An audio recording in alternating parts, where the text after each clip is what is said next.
वर्ग का संचालन कर रहे इस संगठन के जिला वरिष्ठ उपाध्यक्ष आदरणीय रवि, साथ ही विभिन्न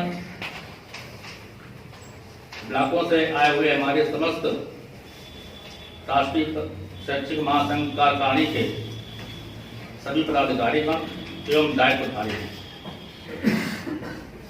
क्योंकि ये पहला हमारा अभ्यास वर्ग है। इस तरह के अभ्यास वर्ग हमेशा से चलते रहे हैं, परंतु अपने जिले का ये पहला अभ्यास वर्ग है। इस अभ्यास वर्ग को हम किस तरह से समझ सकते हैं? As a training. कुछ शब्दावली है,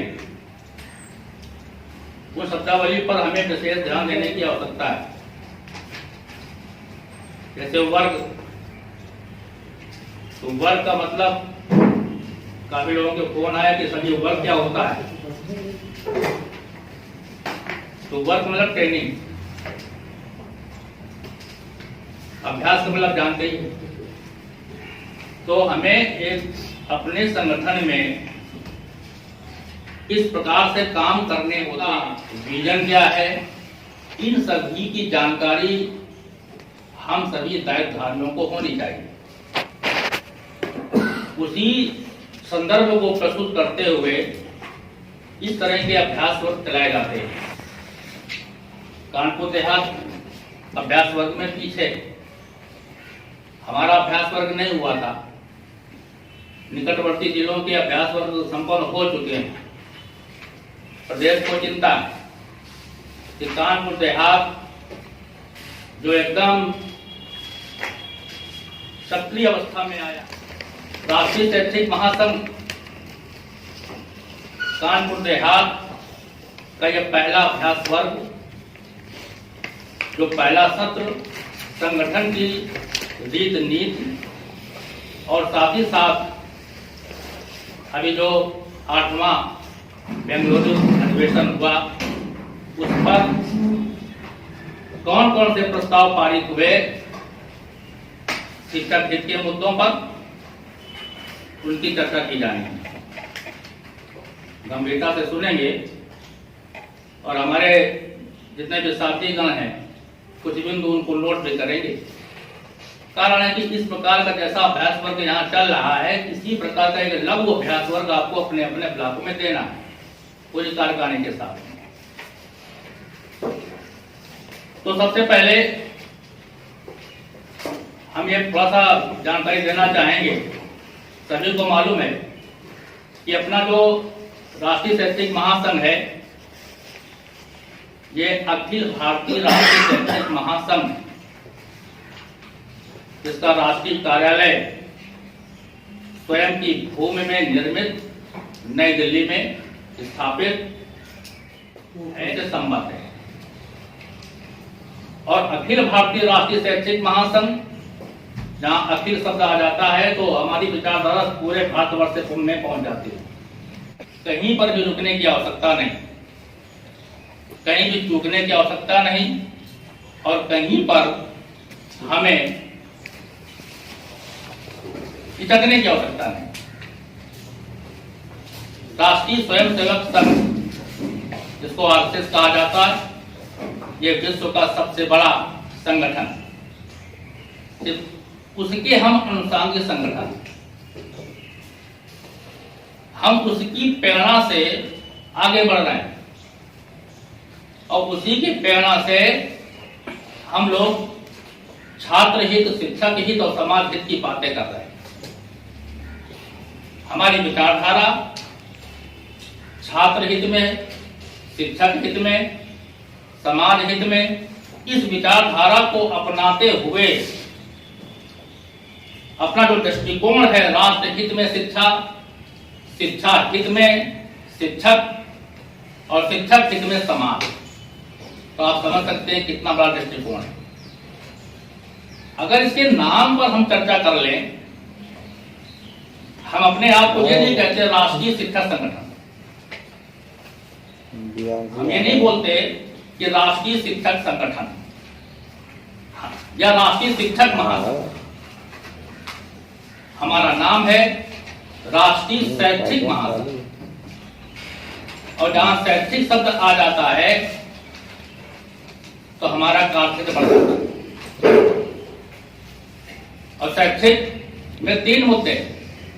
अगर हम अपने आप को राष्ट्रीय शिक्षक महासंघ कहते तो केवल हम शिक्षक हित की बात करते, लेकिन हम राष्ट्रीय शैक्षिक महासंघ कह रहे हैं तो शैक्षिक में हमारा छात्र हित भी आ गया है, शिक्षक हित भी आ गया है और समाज हित भी आ गया है।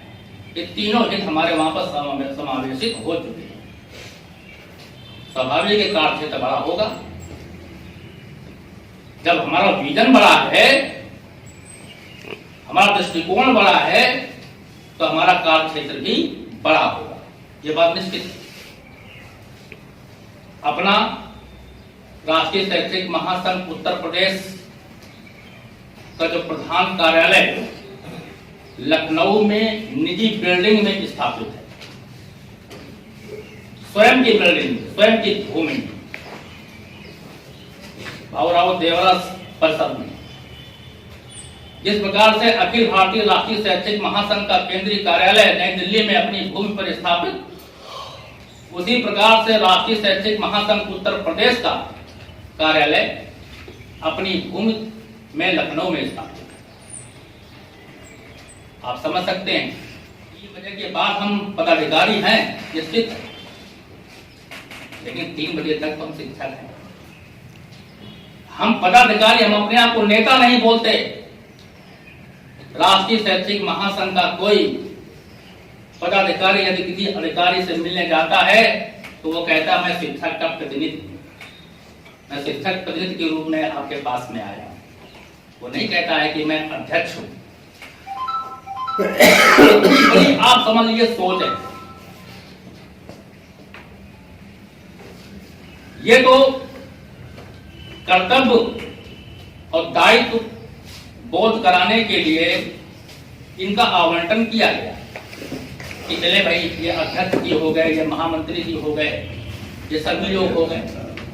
चर्चा हमारी चल रही थी कर्तव्य पर। जब हम पहले अपने हम कर्तव्य पूरे करेंगे, जब अपने अधिकार की हम बात करेंगे और अधिकारियों की लड़ाई हम तब तक लड़ते रहेंगे जब तक वो पूर्ण ना हो। स्वाभाविक है, ऐसा कोई भी नहीं है हमारे संगठन का पदाधिकारी जो अपने कर्तव्य से विमुख हो, विद्यालय में समय ना देता हो। समय देते हैं, सभी लोग देते हैं अपने विद्यालय में समय, तो समय देते हैं। विद्यालयों में बच्चों को विभिन्न नवाचारी विधियों से बच्चों को हम शिक्षित कर रहे हैं, तो अपने अधिकार की भी तो बात मान सकते हैं। तो कर्तव्य पहले, अधिकार बाद। उसी संदर्भ में अपने राष्ट्रीय शैक्षिक महासंघ के 3 प्रमुख कार्यक्रम हैं, इनको आप नोट कर सकते हैं। 3 कार्यक्रम। 3 कार्यक्रम कौन सा है? तो जिले में वार्षिक 3 कार्यक्रम होते हैं, ब्लॉक में 3 कार्यक्रम होते हैं। पहला कार्यक्रम होता है कर्तव्य बोध दिवस। कर्तव्य बोध दिवस, अगर मैं कर्तव्य की बात करी, उसी श्रृंखला में ये कार्यक्रम है कर्तव्य बोध दिवस। आप जानते हैं कि स्वामी विवेकानंद की जयंती 12 जनवरी को होती है और सुभाष चंद्र बोस की जयंती 23 जनवरी को होती है। तो 12 जनवरी से लेकर के 23 जनवरी के बीच में हम अपने जिले में, अपने ब्लॉक में, ब्लॉक स्तरीय कार्यक्रम ब्लॉक में, जिला स्तरीय कार्यक्रम जिले में 12 जनवरी से 23 जनवरी के बीच में कर्तव्य बोध दिवस कार्यक्रम हम मनाते हैं और इस पखवाड़े को कर्तव्य बोध पखवाड़ा कहा जाता है। तो एक तो कार्यक्रम हमारा ये हो गया। दूसरा कार्यक्रम राष्ट्रीय स्वाभिमान दिवस, जो कि भारतीय नववर्ष चैत्र शुक्ल प्रतिपदा चैत के शुक्ल पक्ष की प्रतिपदा, तो भारतीय नववर्ष उस दिन प्रारंभ होता है। उस दिन हम राष्ट्रीय स्वाभिमान दिवस के रूप में कार्यक्रम करते हैं। और तीसरा कार्यक्रम है गुरुवंदन का कार्यक्रम। तो जो विजन हमारा आया, राष्ट्र हित में शिक्षा, थोड़ा कर विचार करें, स्लोगन लगा राष्ट्र हित में शिक्षा, यानी जो शिक्षा दी जा रही है बच्चों को वो राष्ट्र हित में हो, ऐसी शिक्षा दी जाए जो राष्ट्र हित में हो। यानी कि जो शिक्षाविदों के द्वारा, जो अधिकारियों के द्वारा जो योजनाएं बनाई जाती हैं, उन पर भी दखलंदाजी हमारी है। वहां जो पाठ्यक्रम निर्मित किए जा रहे हैं उस पर भी दखलंदाजी हमारी है।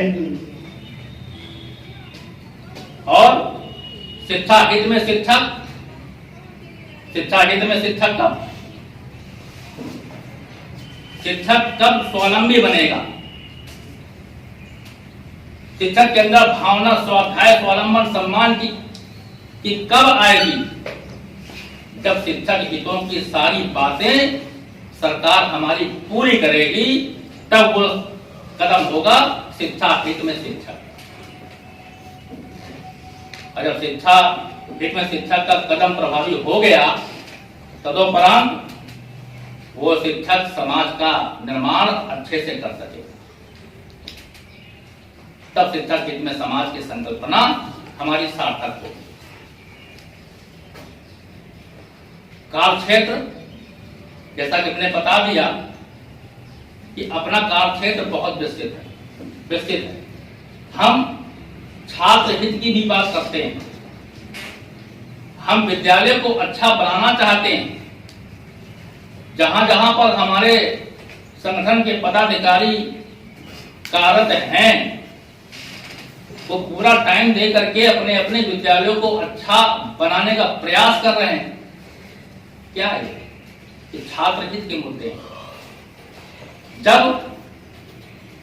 हमारा पूरा टाइम बच्चों के साथ में व्यतीत हो जाता है, विद्यालय में व्यतीत हो जाता है, तब हम संगठन के काम के लिए बाहर निकलते हैं। ये हमारी अपनी विचारधारा। अधिकारों की बात हम करें, लेकिन उसके पहले कर्तव्य वहां दृष्टिगोचर होता है। तो जब हम पूरा काम कर देंगे, पूरा काम करके दिखा देंगे, तब हम अधिकारों की बात करेंगे।